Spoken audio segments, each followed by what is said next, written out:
Yogi Adityanath's sharp rebuttal to Sonia Gandhi. UP CM warns against Congress's decisive agenda. Congress trying to interfere with rights of SC/ST, says Yogi Adityanath. Uttar Pradesh Chief Minister Yogi Adityanath has issued a sharp rebuttal to recent remarks made by Sonia Gandhi, accusing the Congress party of perpetuating divisive politics. Adityanath's response comes in the wake of comments made by the former UPA chairperson, where she criticized the BJP-led government's handling of various issues. Earlier, Congress parliamentary chairperson Sonia Gandhi said that in every corner of the country, youth are facing unemployment, women are facing atrocities, Dalits, tribals, backward classes and minorities are facing terrible discrimination. This atmosphere is due to the intentions of Prime Minister Narendra Modi and the BJP.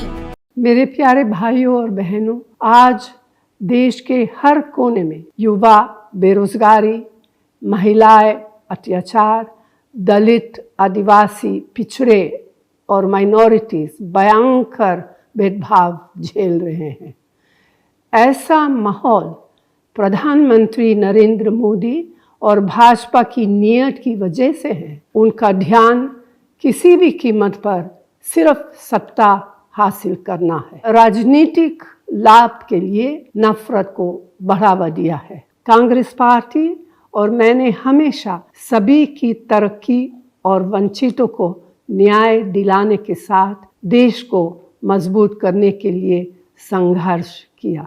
आज मैं फिर आपका समर्थन मांग रही हूँ। हमारा न्याय पात्र और हमारी गारंटी का मकसद भी देश को एकजुट रखना और गरीबों, युवाओं, महिलाओं, किसानों, श्रमिकों और वंचित समुदाय को ताकत देना है। कांग्रेस और इंडिया गठबंधन संविधान और लोकतंत्र की रक्षा के लिए समर्पित है। सभी के उज्जवल भविष्य के लिए कांग्रेस को वोट दे और साथ मिलकर मजबूत और एकजुट भारत बनाए। धन्यवाद। जय Hind. Yogi Adityanath specifically criticized Congress's approach towards reservation policies, citing instances where he claimed the party attempted to undermine the rights of marginalized communities. He highlighted Congress's alleged support for recommendations such as allocating a portion of OBC reservation to Muslims, which he asserted was vehemently opposed by BJP and NDA. देखिए, उल्टा चोर कोतवाल को डांटे, यह हर व्यक्ति जानता है। बांटो और राज करो, ये कांग्रेस को विरासत में प्राप्त हुआ है। अंग्रेजों की कुटिल चाल को 1947 में कांग्रेस ने सफल होने दिया और देश का बंटवारा पहले किया। आजादी के बाद जाति के नाम पर, क्षेत्र के नाम पर, भाषा के नाम पर देश के अंदर वर्ग संघर्ष करा करके आतंकवाद, नक्सलवाद, अलगाववाद, ये सब तो कांग्रेस की देन है। और यूपीए चेयरपर्सन के रूप में श्रीमती सोनिया गांधी जी ने 2004 से 2014 के बीच में क्या किया था, कौन नहीं जानता उस समय।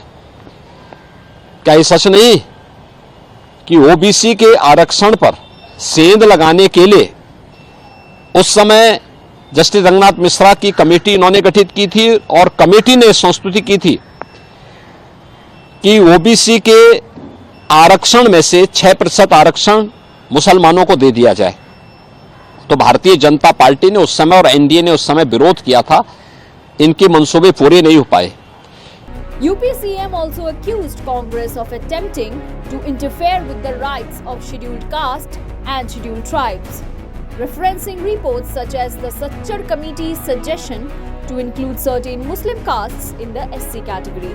In his address, Yogi Adityanath cautioned against what he labelled as Congress's decisive manifesto, asserting that the party's plans would not come to fruition. He called upon Sonia Gandhi, former UPA chairperson, to quote-unquote develop the habit of speaking the truth, and denounced what he deemed as Congress's attempts to sow discord within the society. News Desk reports such the reality.